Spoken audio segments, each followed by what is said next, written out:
Literature Festival 2023 organized by Frontlist Media. And this year's theme is Taking Humanity Forward. So today we all are present here to celebrate the affection for literature and discuss the pivotal subject matters which are prevailing in our society and establish engaging conversation with your favorite authors. So today we have Ms. Menka Shivdasani on panel. Second we have Mohan Gehani, and third we have Sudeep Sen. So thank you so much everyone. We're immensely glad to have you all of you on board today for the PVLF 2023. Thank you. So today we will be discussing the poetry. So today's session theme is poetry. And under this session theme, we have topic Will Poetry Survive the 21st Century? So I will start with the introduction. So first I will start with Mohan Gehani. So Mohan Gehani is a noted Sindhi scholar, playwright, translator and poet. Born in Karachi, Sindh on January 20, 1938, he belongs to select community of writers who have lived through the partition of India. Gehani, whose first short story appeared in 1955 in Naheem Dunia, a progressive literary magazine, and is the author of numerous books. He has also played an active role in a successful campaign to introduce Sindhi in the 8th schedule of the Indian Constitution. Gehani is a recipient of several awards, and including the Sahitya Academy Award. In 2011, the Sydney J.M. Sahib Memorial Award by World Sindhi Council at London. He has also received awards for his contribution to Sindhi literature from the Council for Promotion of Sindhi Language and Akhil Bharat Sindhi Boli Ain Sahib Sabha. He was a member of the Sindhi Advisory Board for the Sahitya Academy, New Delhi from 2007 till 2012. Thank you so much, Mohan Gehani sir, for coming today. And I must say that your profile is quite commendable, and it's an honor to have you. My pleasure to be with you here. Yeah, thank you. And on the contrary, I should be thanking you that all you young people who are here with me, and I feel so pleased in the company of the young people. Thank you so much, sir. So moving ahead, we have second panelist, Menka Shivdasani. Menka Shivdasani is a Mumbai-based writer with 4 collections of poetry. She is a co-translator of Freedom and Fisher and Anthology of Sindhi Partition Poetry by Sahitya Academy 1998, and editor of If the Roof Leaks, Let It Leak, an anthology of women's writing by Sound and Picture Archive for research on women, Sparrow. Menka has worked extensively in the field of Sindhi literature, collaborating with the writer Mohan Gehani, and who is present here among us, to edit the English sections of 2 of his bilingual collection of poetry and upcoming translation of Sachal's poetry. She is represented in Indian literature in English, an anthology, a textbook of the University of Mumbai. Menka is Mumbai coordinator for the global movement 100,000 Poets for Change, for which she has organizing an annual poetry festival since 2011. In 1986, she played a key role founding the Poetry Circle in Mumbai, and she is also the recipient of Ethos Literary Award in 2019. In 2020, she received the inaugural W.E. Wednesday Swartha Award. So thank you, Menka ma'am, for joining us today. Thank you so much. My pleasure to be here. And last but not the least, we have Sudeep Sen's prize-winning books include Postmarked India, New and Selective Poems, HarperCollins, Brain Arya, A.K. Ramanujan Translation Awards, Fractals, New and Selected Poems Translation, 1980, 2015 London Magazine Editions, Aero Text, and Kafi Azmi Poems, which is published by Bloomsbury, and Anthropocene, Climate Change, Contagion, and Consolation, which he'll be talking about today. He has edited, influenced many anthologies, and his work have been translated into over 25 languages. His works have appeared in the Times Literary Supplement, Newsweek, Guardian, Observer, Independent, Telegraph, Financial Times, Herald, Poetry Review, Literary Review, Harvard Review, Hindu, Hindustan Times, Times of India, Indian Express, Outlook, India Today, and broadcast on BBC, PBS, CNN, IBN, NDTV, Air and Doordarshan. Quite a good profile. I must say, and he is the editorial director of Art Arts, editor of Atlas, and currently the inaugural assist in residence at the Museo Camera. The government of India awarded him the senior fellowship for the outstanding persons in the field of culture and literature. Sen is the first Asian honor to deliver the Derek Walcott lecture and read at the Nobel Laureate Festival. So thank you so much, Sudeep sir, for joining us today. Thank you, everyone. So, like I said, that today's session theme is poetry, and under this theme, we have topic: Will poetry survive the 21st century? So, first, before diving into this topic, I would like to discuss about your book. So, first, I will move ahead with Mohan Gehani and Menka Shivdasani. So, could you please tell us about your book, The Wild Sowing Dreams? That Menka ma'am is an editor and Mohan sir is author. So I would like you to read some of your poems in English as well as in Sindhi. So yeah, please share. Now, this book is a selection of my poetry book which I wrote in Sindhi that contain about more than 100 poems.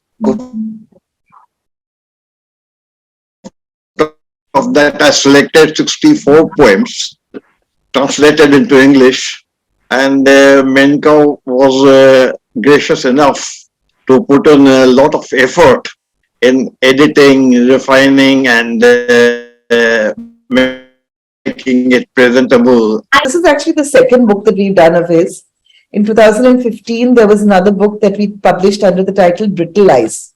So that was by Copper Coin. Sarabjit Gacha had published it. And then he came to me with this book. Let me just show you the, are you seeing it? You're seeing it in reverse. But this was published at the beginning of last year. So it's actually the first anniversary of the book by the time this gets aired. And then he came to me again with another set of translations of Sachal. He's a Sufi mystic poet. And we're talking about poetry surviving. This Sachal's poetry goes back, several centuries and definitely is as vigorous and vibrant as it always has been through the centuries. So I don't know, now we can hear Mohan Gehani because this is really his work and he should be talking. Okay. So please, Mohan sir, could you please read some of your poems? Yes.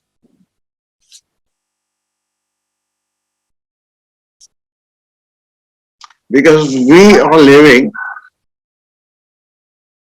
in times where polarization is taking place.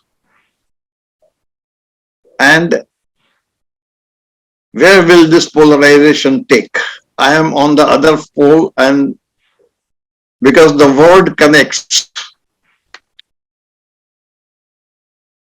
and the symbol of the word is a pen, and symbol of power is a sword.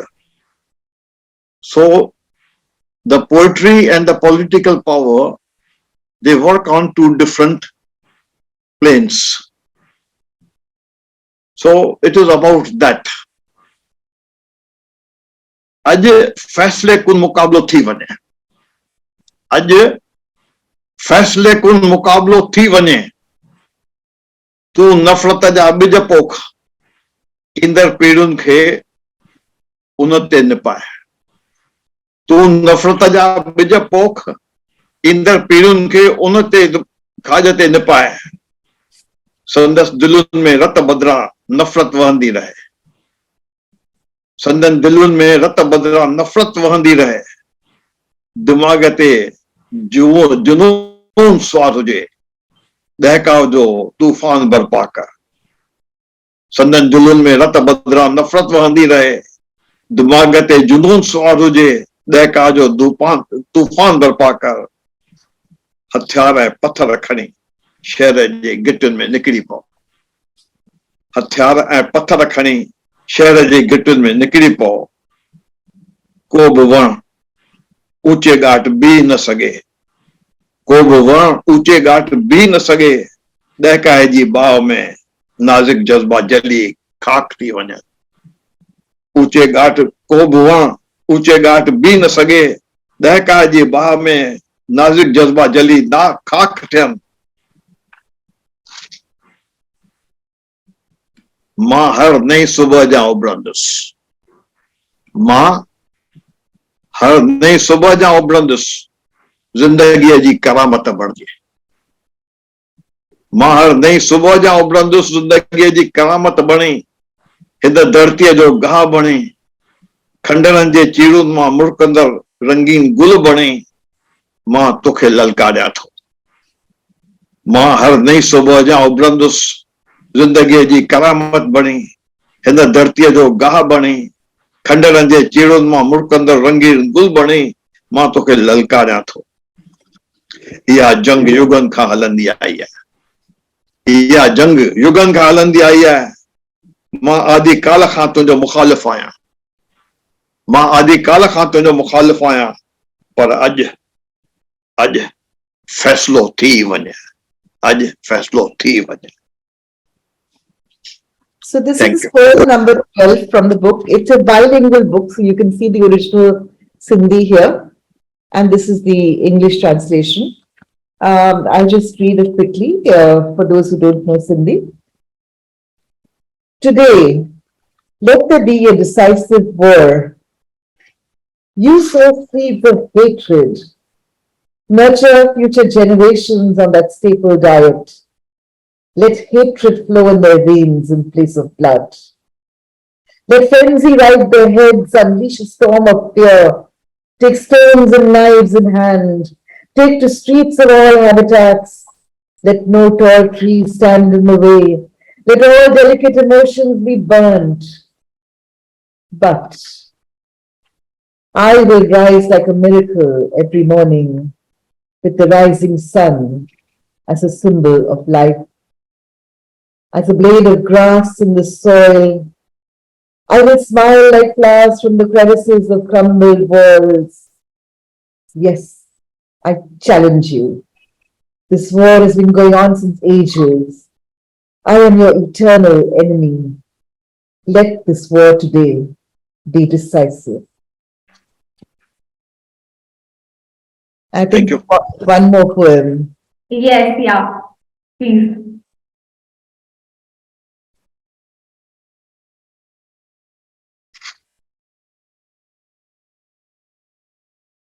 Gehani ji, can you read one more poem, please? Yeah, And then we'll stop there and okay. reading. Just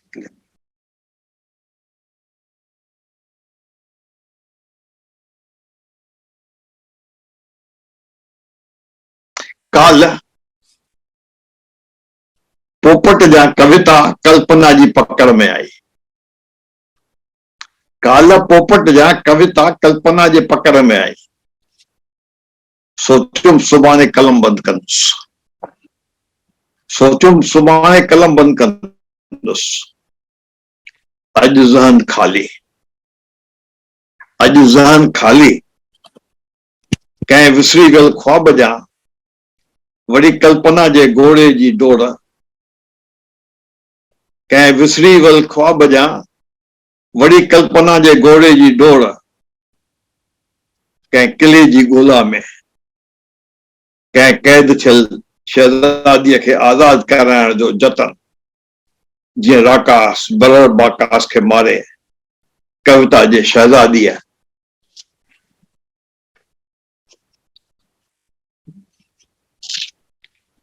ये किले जे क़ैद मां आज़ाद करे, पर इहो kilo आहे किथे? इहो किलो तुंहिंजी दिली त आहे, इहो किलो तुंहिंजी दिली त आहे। महिरबानी। So here is the Sindhi and the English version together. This is poem number 14 from While Sowing Dreams. I think this is something that all of us as poets recognize. Yesterday, like a butterfly, a poem gripped my imagination. I thought I will write it tomorrow. Today, I am totally blank. Again, I mount the horse of imagination, ride to find a fort, free a captive princess, kill the monster who kept her there. But where is that prison fort? Fool, it is within your heart itself. Thank you. Thank you so much, Mohan sir and Menka ma'am. And yes, Menka ma'am, it is quite difficult to translate, Sindhi poems, but you have done it quite a job. So thank you. Thank you for reading it to the I audience. must clarify, sorry, he translated his own poems and then came to me to edit them. Okay, okay. I'm really sorry. Thank Okay, you so so much. immediately you are losing all those, you're cutting out all those problems of translation that occur when someone else is translating Right, it. right, right. And you have done a quite good job. And thank you, Mohan sir, that you have written so well. Thank you. So moving ahead, Mr. Sudeep sir. So your book, Anthropocene, Climate Change, Contagion and Consolation. So what was the notion behind your poem book which addressed the most urgent issues of humankind? So could you please share your thoughts? Yeah, and also you can read your one of your poems to the audience. So yeah, you just mentioned what the book is about. It is about the pandemic. It is about climate change. It feels very odd to say it, but it was a gift of the pandemic. We all have been through such a difficult 2 year period, 3 year period, most of us. Um, but in that sort of isolated space, in a closed space, Delhi was in a really bad way. And we couldn't step out because the fines were like 2,000 rupees moment you step out of the street in the height of the pandemic. So we were locked inside, and the terrace, whoever had access to the terrace, we were very privileged that we were spending a lot of time on the terrace. And it was in some strange, really wonderful because all the neighbors were up on the terrace and we were talking across the roofs, throwing newspaper, making it like a newspaper wala throwing magazines and things across the terrace. It was almost like my childhood days. And because most of the time, one couldn't do much, I was mostly reading and writing. In any case, that's what I do. So isolation is something that I'm used to. So the book happened because of the times I was living in, or we were living in. So in a sense, it's a gift of the pandemic, even though the situation around us was so horrific and negative. Climate change is something that I've been seriously thinking about and writing about for a long, long time. Even before it became fashionable. I mean, these things are problematic things because these issues are serious, but then they become trendy just because we are inhabiting it. Climate change started a long, long time ago. And just to give you an example, for instance, about 20 years ago, I was watching a news channel and I came across, I was just browsing various news channels and I stopped. I forget which channel, it was either CNN or BBC, and this person was interviewing the president of Kiribati. Kiribati is a small island nation on the Pacific. And the question he was being asked was, what are the educational policies in your country and so on? And this wonderful, fine, elderly gentleman with gray hair, very distinguished looking man, he just nodded and told the interviewer saying that, I can answer all that questions in a very erudite manner, but we are only 6 feet above the Pacific Ocean. We will be the first country to go underwater. What are you going to do to my people? Are you going to take them? Are you going to house them? We will be the first country where my entire country will be climate refugees, including myself. It was an alarming thing to hear, I mean, even though theoretically one knew all that. In about 12 years' time, all the coastal, well, not all, but, a lot of the coastal areas of the world will be underwater.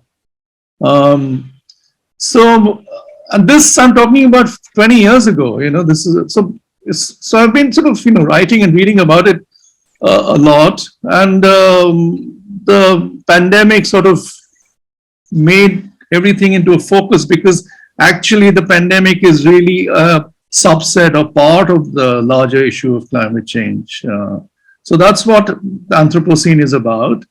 Um, the book is not all doom and gloom, because I'm a very positive person. So the first half of the book talks about all this, but the second half of the book is all about light. And without light, we can't survive. If we start out the day in the morning and think about only gloomy things, it's very difficult to go through any day. But to me, we have to separate ourselves from the rest of the world. It's only the human beings who are so angst-ridden. The sun rises every day, doesn't complain. The rains come every season, they don't complain. All the birds in front of my tree visit me every day, they don't complain. Life moves on wonderfully well. It's only the human beings who have angst and need to go to shrinks and have all sorts of problems. We should just learn a little bit from the outside and our ancestors. So that's really the whole idea. So the second half of the book is about positivity, about various ways to cope with life and so on. It's the sort of book I wouldn't have been able to write, say, 30 years ago when I was younger. It is also a book about the age I'm at, a father and much older. So you have your view about life and things changes very, very much. Let me just read one poem from the book. The book looks like this, Anthropocene. And it's easily available on Amazon or any bookstore. It's been out for about 8-9 months. And this particular poem is called Disembodied, and it's set in my home city of Delhi, which is where I'm speaking from. But when I revisit the poem, I realize that this poem could be set in any city, Bombay, Kolkata, Bangalore, any of the big cities like London or Buenos Aires, because these cities are extremely crowded, polluted, and so on. And this was written around the second wave of the pandemic. Disembodied.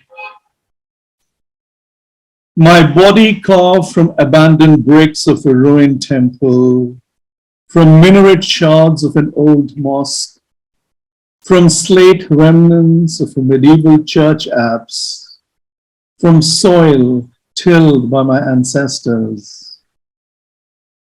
My bones don't fit together correctly as they should. The searing ultraviolet light from aurora borealis patches and etch corrects my orientation. Magnetic pulses prove potent. My flesh sculpted from the fruits of the tropics, blood from coconut water, skin colored by brown bark of Indian teak. My lungs fueled by Delhi's insidious toxic air, echo asthmatic sounds, a new vinyl dub remix. Our universe where radiation germinates from human follies, where contamination persists from mistrust, where pleasures of sex are merely a sport, where everything is ambition, everything is desire, everything is nothing, nothing and everything. White light everywhere, but no one can recognize its hue. No one knows that there is color in it, all possible colors. Body worshipped not for its blessing, but its contour, artificial shape shaped by Nautilus, skin moistened by L'Oreal and not by season's first rains, skeleton strength not shaped by earthquakes or slow molded by fearless forest fires. Ice caps are rapidly melting, too fast to arrest glacial slide. In the near future, there will be no water left, or too much water that is undrinkable, excess water that will drown us all. Disembodied floats afloat like Noah's Ark. No GPS, no pole star navigation, no fossil fuel to burn away, just maps with empty grids and names of places that might exist. Already, there's too much traffic on the road. Unpeopled hollow metal shells without brakes swerve about, directionless, looking for an elusive compass. Thank you. Thank you, Sudeep sir. It's a quite a lovely poem that you have just published a book at those times that when people are going through with very gloomy days. So yeah, it's quite a positive. So moving ahead, my next question to everyone: with the declining popularity of poetry among the younger generation, do you think poetry will survive in the 21st century? So I would like to start with Menka ma'am. So I was a little surprised by the question actually, because for one thing, I don't think poetry is declining in popularity among the younger generation. On the contrary, more young people seem to be writing it than ever before. And that is, of course, it's a completely different issue about quality and whether they're reading each other's work. But as far as poetry is concerned, it has survived for millennia. And it's through the most troubled times in history. There's no reason why it won't survive the 21st century. In fact, I was reading a study about this that said researchers in Berlin have pointed out that written poetry is the most ancient record of human literature, dating back some 4,300 years. And its roots go back even further into oral poetry, to a time, when people could not even write. And I don't think there's any danger of poetry ever surviving and of ever dying out, so long as human beings continue to live and think and dream and love. The way it will be shared, the way it will be passed down may change. I think poetry itself will always survive. I totally agree with you, but if we see the actual meaning of poetry, the actual essence of poetry, it is something else. But right now, the younger generation is writing something else and calling it as poem, as poetry, which is something is very strange. I feel like because That's it what I meant. Yes, yes, because quality is a different issue. But people is. will continue to write what they call poetry. Sudeep has What do done you that. what do you think as a young person? Do you think that poetry is dying? When I saw this question, I was quite surprised that I don't think so that poetry is declining right now. But the way the writer used to write the poem, and right now today's generation, I'm reading the poem. It's very different, and it's there is no essence. You know, the quality, the stanza, the rhythmic, the writing in a free verses, which is okay. We are writing in free verses, but there is some element is missing. That charm is missing in the poetry. The There's a way, lot of pedestrian poetry that's making its way into anthologies, definitely. But there's a lot of good poetry also being written. Yeah. See, Menka and I go back a long. Our friendship goes back many decades. Pretty much started our lives around the same time. So we have a very different view of poetry, a sustained view of poetry, and the fact that we continue doing it foolishly simply means that we are either deranged in our head, or have a DNA problem which needs to be cured. And neither of us want to be cured, because it's something that we enjoy doing. The situation is, to answer your question, is there is a lot more poetry that is being written by a lot of people, including younger people, but it's being written in a vacuum. It's being written as a form of therapy. So someone is sad, they pen out some They vomit out words. If they're in love, they vomit out very banal, beautiful, well, supposedly beautiful phrases, but but so banal that it makes you puke. So the thing is, instead of the Hallmark greeting cards, you see, the thing is, everything's become digital.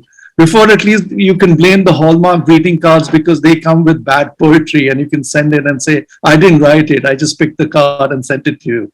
Now they're actually writing that, and even worse than Hallmark greeting card. Why?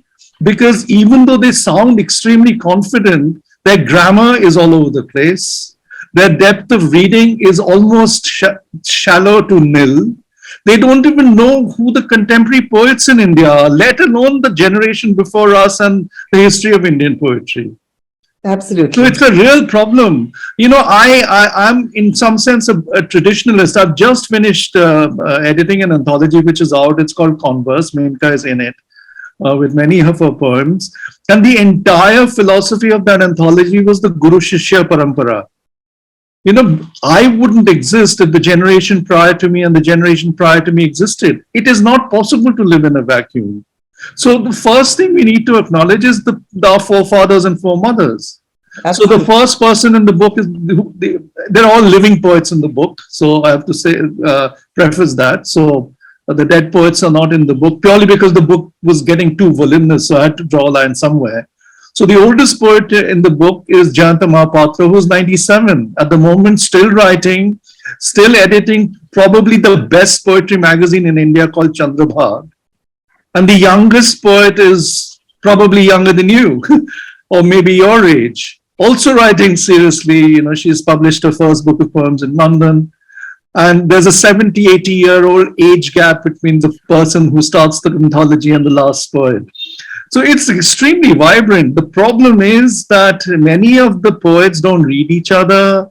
Even when I've seen this, even when their anthology lands on the desk, they just go to their own page to see, oh, which poems did I publish? And they just look at their own pages and not read the anthology. I can tell because if I'm having a conversation with them, I know they've not read the book. I know for a fact when interviewers interview me, they've not read the book. They've read the flap jacket. They've read a few things here and there, and they've not read the book. So, what are we even talking about? There's no seriousness. I've been in this for a long time. I've edited many, many anthologies. I'm sorry to say that the situation with Indian poetry in English is absolutely dismal and pathetic. Individually, there are maybe 20 poets in India who are doing wonderful work, but it's individually. There are about 50 poets who are serious about poetry individually. Collectively, it is a disaster, complete disaster. And I'm telling you because I've done this for a long time, and it's a sad admission, and I have to say it in public. It is disastrous, and it's shameful that these poets exist and who don't read each other and who just want to take each other down. But thank God for the poets who are serious and continue to do good. Well, I mean, that's the thing. I mean, the people who are serious, we are born with a certain kind of DNA. We are doing it regardless of whatever happens around us. Because India speaks so many languages. I'd love to Can I intervene if you don't mind? Sindhi literature. Right. So, Mohan sir, what's your take on this? Since you promote Yes. literature. So, do you want to... Shall I intervene, man? please do, please do. Yeah. Do you agree or do you disagree about poetry, what I just What said? about Sindhi No. poetry? Is it going to survive? As far as the poetry is concerned, poetry will always live because it is connected to the creative urge of a person, man. But the poetry will change. The new generation will always say that the old generation, the old poetry is a real poetry, and now what is coming out does not conform to those standards. The standards, the values, the trends, they all will continue to change. Let me give you the example. when the camera came, some of the painters at that time thought that if camera can catch everything, what will happen to the painters? Because at that time, most of the painters were engaged in portrait painting. Most of the painters were engaged in portrait painting. But the painting has survived with a different form. When we, in our memory, got a TV at our home, many people thought who would go to theater to watch a movie. Yet the theaters have survived. We can watch a match, football match, in our room. Still the people go to in thousands and thousands to watch a match. Unfortunately, So that way, unfortunately, the people artificial thousands and intelligence may thousands write the of poetry. poetry. The artificial intelligence may write the poetry. Mohan भाई format आपसे will एक change. चीज मोहन भाई आपसे एक चीज पूछना है क्योंकि पोइट्री तो स्टेडियम फिल नहीं करती है कभी नहीं, बिल्कुल नहीं. वही तो नहीं, पोएट्री स्टेडियम में नहीं चलती है, पोएट्री दिल में चलती है. नहीं दिल में तो ठीक है, दिल में चलती है. नहीं दिल में ठीक है, मैं आपसे सहमत हूँ, मैं आपसे सहमत हूँ कि दिल में चलती है, प्रैक्टिकली जो है ना, because the poets raw material is words. नहीं वर्ड्स तो ठीक है, मैं आपसे एकदम सहमत हूँ, पर वो वर्ड्स सजाने, वो वर्ड सजाने का एक तरीका भी होता है और उसको समझने की सोच भी. अभी मैं आपको एक एग्जांपल दूंगा 2 lines poem का, अपने 2 lines poem, if you agree, allow me. Absolutely. I have opened a shop in the midst of meat sellers. I have opened a shop in the midst of meat sellers. I sell flowers. Very poetic. What was the last line? I didn't hear it. I have opened a shop. I have opened a shop in the midst of meat sellers. I sell flowers. बहुत खूब. बहुत ही खूब. That poem was originally Sindhi. It's the English translation. So, where you are able to give something which you feel is your internal, value in few words, that's bound to survive. Yeah, Mohan bhai, I was just making a point that, you, Menka and me do not represent the broader trends of things. That is the point I was trying to make, because this particular program is about particular program is going to the poetry here. Apart from the medieval poets that were sung, apart the medieval poets or the bhakti poets that were sung, which poet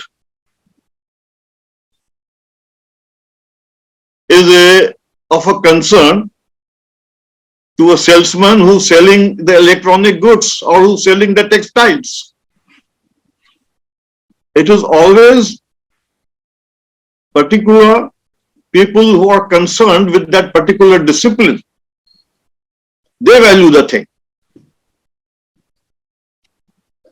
No, I think if you try to commodify, we have plenty of film songs, and in some of the film songs there is a good poetry. Yeah. In some of the film songs there is a good poetry, but all is not good poetry, because it is a commodity. If you view that as an expression of your innermost feelings, as long back Wordsworth put it, the emotions oft felt but never so well expressed. So there are going to be the people who are going to express their emotion in a better manner. The poetry is all around you. It is in the life. If I you agree look with at you. I agree with you entirely. There's nothing And to disagree. poetry has always had a niche audience in poets. Serious poets are never on the lookout for mass audiences trying to fill stadiums. But I mean, no, it is, given that, it is. poetry you can't today have a tradition of musharas. I mean, You maybe have, I mean, the northern part of India, musharas are very still popular. exists, right? Yeah, Yeah. it does fill stadiums. I've just come from a festival called Jashne but Rekta. there you get a good poetry. No, no, it's both good and not good. But I've just, for instance, there was a 3 day. So You must, if you're ever in Delhi, there is the connoisseurs a. are always few. They are specialists. They No. specialize. All I'm saying is in the But then Dhyanchand. to go to another extreme and to doubt that the poetry will not exist, the artificial intelligence will create its own poetry. Artificial intelligence will create its own poetry. You will have books created by artificial intelligence. There will be it will be totally a separate branch. But the people are not going to give up writing the poetry, and there are always going to the people who are going to like the poetry, as the people are not going simply for the photography, however a good photograph may be, or however eminent the photographer may be. But today, the paintings are valued by the people who understand what the painting is. I agree with you entirely. So on that note, maybe I should just read a poem to get back to the primary source. So this is a poem again from Anthropocene. It's the last poem in the book, and I want to read it because you'll realize why. Certainly, I will read it. Certainly, I will read it. I'm going to just read it aloud, if I may. Yeah. It's called Om. I'm an old man. I'm an old man, but I'm a full of hope. Yes. So am I. I'm a middle-aged man, and I'm full of hope too. Yeah. But let me just read this poem out to you all. It's called Yes. Om. That would be wonderful. Please do read. Please do read. So this particular poem was written during the time when, we were talking about partition earlier, and I feel very, very privileged as a Indian that I've grown up in independent India. I've never really seen the horrors of what the partition was all about. I've heard stories from my grandparents. I've seen films. I've read it in novels. But in my living life, I've not seen that kind of horror, except very recently during the second wave of the pandemic, where in my city, bodies were being burnt on the sidewalks, on the pavement. Bodies were being burnt in parking lots. Why? Because we ran out of spaces. While all that was happening, the middle of Delhi, the central part of Delhi was being dug up to build a Disneyland kind of structure. That is the sort of situation we live in. So that is the context of the poem. इसमें दो तीन लाइनें हैं from. I was at Delhi at that time. I was at Delhi. It's shameful. It's shameful. So that's probably where I wrote it from. I feel ashamed as an Indian to be an Indian. But this poem also has a couple of lines in italics, and I won't flag it when I'm reading the poem. But it's from Agha Shahid Ali's poetry. And people who know Agha Shahid Ali's poetry will recognize those lines. Om, a ceremony. In my city, I'm surrounded by constant cries of the dying, burning pyres heaving under burden of wood, smoke, and bones, wailing summed up by sonic notes of Om. Civilization's first sound, Sanskrit syllable echoing a conch shell's harmonic mapping, its involute spiral geometry holding within and emanating airborne sonar screams. My ancestors, grandmothers, mother blew into the smooth shell cupped in their palms, held intimately, as if it were a talisman, a prayer, a pranayam in yoga's daily ritual. But breathing is such a privilege these days. Pandemic struck, oxygen deprived, my friends perish, the country buckles, airless. Even an exquisite ceremony lacks the sheen or wax to wrap the contours of a corpse now.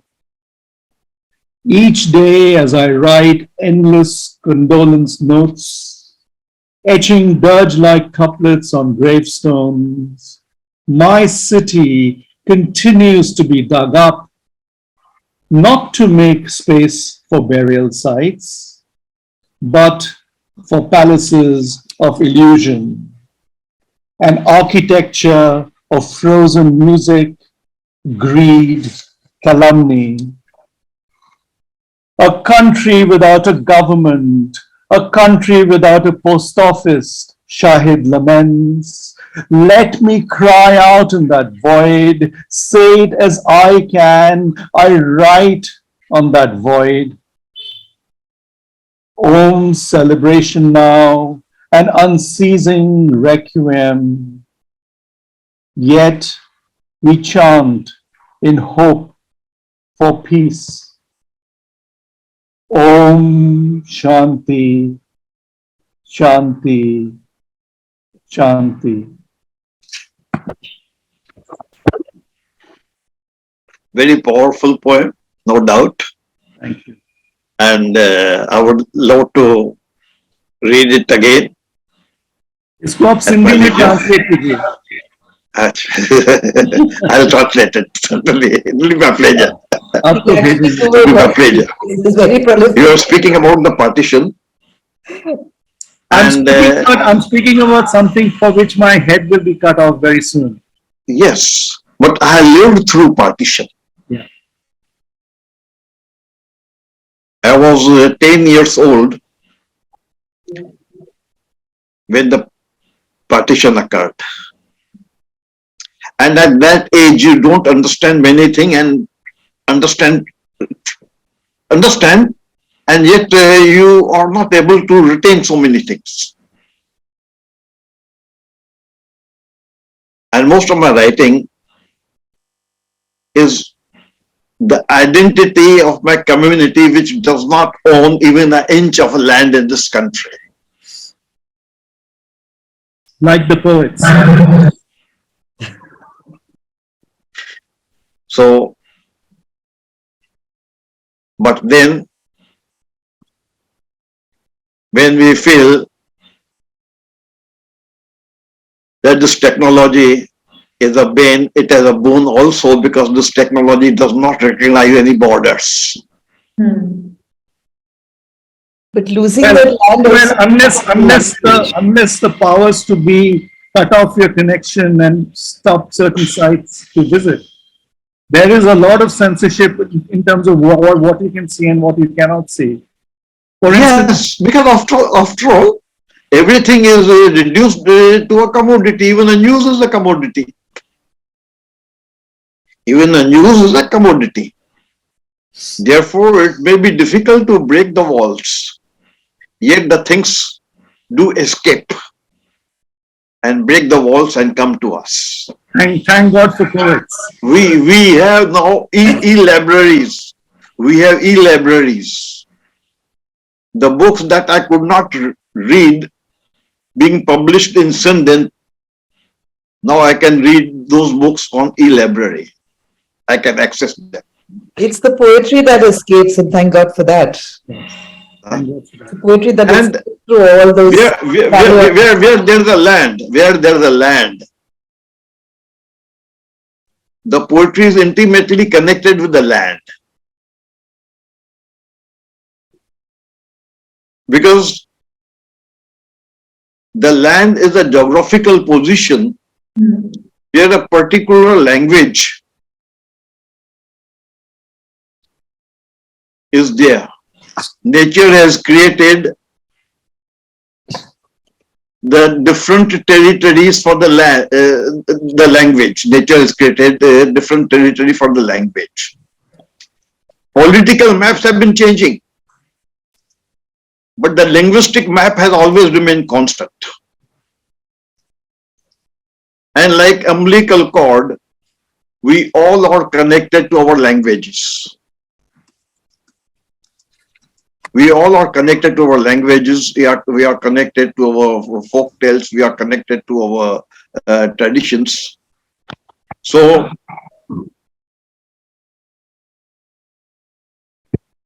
we don't feel that as long as the man is connected to the land, even in his imagination, the poetry is not going to go anywhere. Poetry is going to remain with us. Yes. It may change its form. It may change a format. There may be very few people to understand the poetry as we write. Because if you try to understand the Greek poetry as was being written by the Greeks, ancient Greeks, you may not be able to understand unless you don't understand the context. You will not be able to understand it. So our poetry, our future generations may not be able to understand. But they will continue to write poetry. Right. So thank you so much, Mohan sir. So if you guys allow me some more time, so I would like to ask one more question. So, Yes.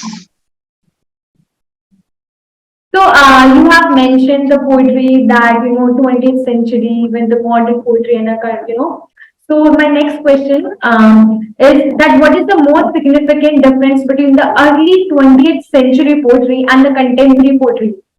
So could you please tell us some, that how a poetry evolved over the period of time? So I would like to start with Menka ma'am. Okay, so I think this is a very huge question and very complex answer that we cannot do justice to in this short time. And especially in a country where we're speaking so many languages. And are we talking about Indian poetry? Are we talking about Indian English poetry? Are we talking about British, Canadian, Australian? There's so much that, we need to discuss. But in India, I mean, Indian English poetry, which is what I have a little bit of knowledge of, not as much as I should, but a little bit. And see, it said that Indian English poetry began under a romantic star. It was born under a romantic star, influenced by the English romantics. Wordsworth, Keats, Shelley, Byron. But as we progressed, it went to deal with Indian Oriental themes. And poets like Derozio, Michael Madhusudan Dutt, R.C. Dutt, Kashi Prasad Ghose, they were pioneers and trendsetters of the 19th century. And then we moved on to post-independence writing, which went from, the poetry of Derozio, the poetry of modernism, to a postmodern influence, where poets writing in English began to find their own voice and mold the language to their own purposes. So English is very much an Indian language, and all of us have grown up being asked, but why do you not write in your own mother tongue? Why are you writing in English? I don't think that is a question anymore, except maybe in a few academic situations, because we have created our space. Indian English writers have created their space and made it a language that belongs to us, to speak of Indian realities, to speak of Indian issues. And today, I think there is a whole move towards, today I see it as anything going really. People are just doing all kinds of writing. There's the social media has brought in other forms of writing. Haiku, I think, has become popular because it is shorter, it is suited to a social media format. I don't know if Sudeep would agree with that, but it is a language that belongs to us, like Kamla Das said. The language I speak becomes mine. Its distortions, squareness, all mine, mine alone. It is English. It is half English, half Indian. Funny perhaps, but it is honest. And we've moved from those various stages to something that today we can claim we have earned our space on the world stage. And I also believe that today women writers have made their presence felt in Indian English poetry. Sudeep may have something to say because he's really studied this in depth, having done so in the anthologies. No, I agree entirely with Menka. Everything she's said is true. All I want to say is I think these days, poets included and people want to do too many things and want to achieve too many things and want to be a master of too many things and want to be famous before they are born. Yes. So that has a huge problem. So internet, even though I completely love it, I spend half an hour in the morning and half an hour at night. So 1 hour of my day is on the internet. That's a lot of time. But I use it. I love it because partly I'm reading other people's work. I follow certain things. For us as writers, it's a useful tool because if you're doing a reading, we post, new books, reviews, and so on. But I also see that, someone has had a fight last night and they've written some poetry and it's up on the internet. And then 5 people say, wow, I feel it, I love it, emojis and so on. The 6th emoji is from Uzbekistan and they are deluded and they think that they are internationally famous. I mean, there are people who really believe that they are superstars of, they've just written the best thing in the world continuously. And it's a kind of it's hard for me to comprehend how people really believe that, So there's that side of, there's a huge side of poetry, which is, of course, I believe in democracy. Of course, I believe that there should be as many platforms, but there's no filtering system. Absolutely. So the younger people, and it's not their fault, they feel that is the model, that is what it is all about. So it just goes back to education, I mean, if you're well read and if you're interested in studying more, you will cut through the nonsense, there's just too much around. But you have to be serious, you just have to be serious. It's a serious thing. You can have fun with poetry too. There's humor, there's all kinds of poetry. It's not about this only that, very heavy, high art. Poetry is pleasurable. Poetry is fun. I am in poetry because I just enjoy it. It's like the blood that flows through me. But if you take yourself so seriously कि कल famous होना है मेरे को 30 likes चाहिए और उसमें से भी किसने लाइक किया, किसने हार्ट लगाया, किसने थम्स अप किया, people actually analyze that thing. I just feel aghast at that kind of conversation that takes place, but it's there. Yeah. But the thing is, poetry will survive, literature will survive, human beings will survive until, as I said, climate change is happening, until the whole world blows up. Life will go on happily, beautifully, and I think poetry will certainly stay. Social media is great for creating global communities of poets. It's a fabulous thing. But the problem, like Sudeep said, is that people are just in a hurry to put up their work and get those likes. Patience is a key aspect of writing poetry. You have to put the poem aside. You have to let it breathe. You have to let it mature. You have to figure out if you're comfortable with it, if it's comfortable enough for you to put it out there. But people don't give it that time. Everyone's just in a hurry. They just want everything out there and they want to become popular. They want to be publishing their first book before they're ready. And they want to self-publish and just see if they can make their names. But eventually, what is going to survive of that? You can absolutely. Yeah, and and when you look back at things, you were talking about poetry of the past and poetry of now and poetry of the future.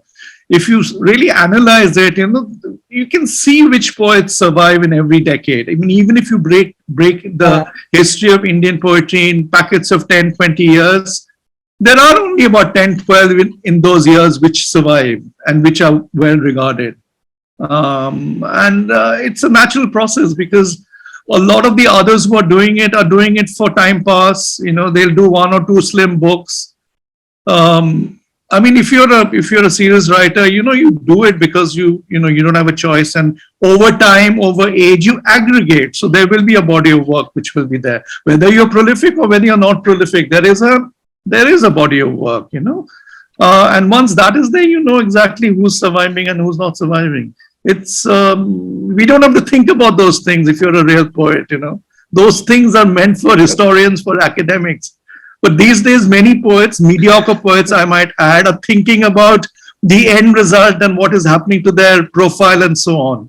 The good poets, most of the good poets are quite relaxed. They don't have to really think about it. Because काम करना है करेंगे, वो तो होता ही रहेगा सब कुछ. बाकी तो सब noise है. There's a lot of noise around. Yeah, yeah. Yeah. Thank you so much. Don't you feel that the entire space has been so democratized? And Yes, the democracy has its own flaws. It goes to the lowest denominator factor. So that is a natural process. When everybody has a mobile phone, can send a message, and there is a tendency, a sort of a flock tendency, and everybody patting everybody else's back. And all this is manipulated at, so many stages. Even the national honors, I'm sorry to say, that we get are manipulated.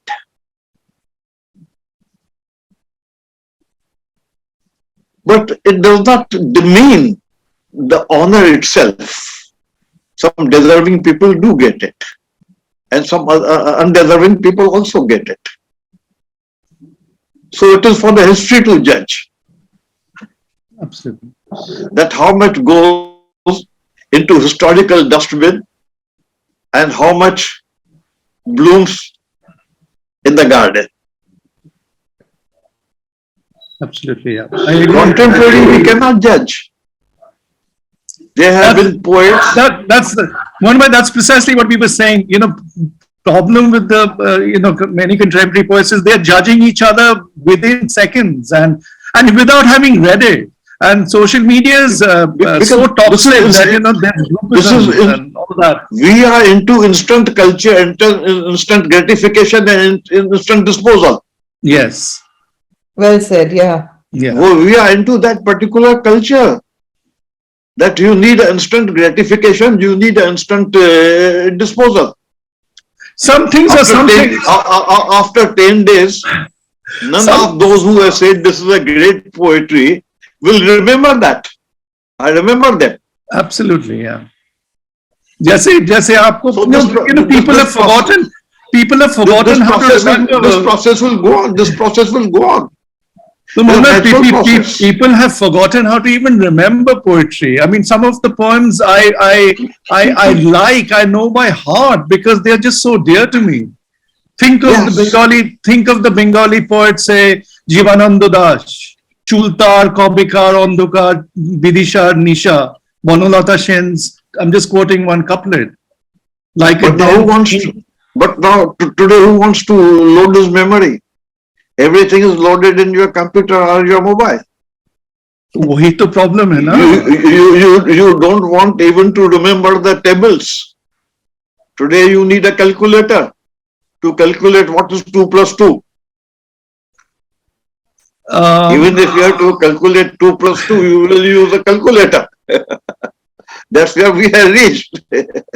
Nobody wants to load this No, memory. so I'm hoping, Mohan Bhai, that the three of us here are batting for a This, bit of old tradition where we there is do not use the calculator.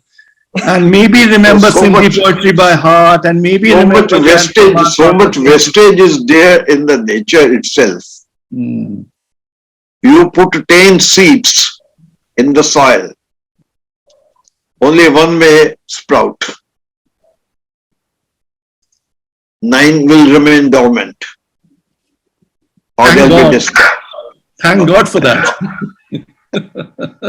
So there's so much wastage in the nature, in the productive, reproductive process, that we will not be able to end this discussion. It's better, let us hope and be hopeful that the poetry will survive with all the hiccups that it's facing. That's all. Yes. Let Thank us you very much. let us hope, you and I, the evening is spread out against the sky like the poems we're going to write. So thank you so much. It was quite a pleasurable to watch all of you, bantering over poetry and discussing a way, gather so much information today. And I'm hoping that the audience will also enjoy this session. And thank you so much for joining us today. Thank you. And I hope the literature will always prevail. And we always love poetry, literature, everything. So And I thank think you I so speak much. for the three of us. Thank- All of us believe We thank the host. We thank the host. Thank you. Thank you very much for organizing Thank you. it. And Thank it you. was a real pleasure to be with Menka and Yeah. Mohan. And we will connect offline and continue. We'll certainly connect. We'll certainly connect. Have a good day. Thanks. Bye. Thank you.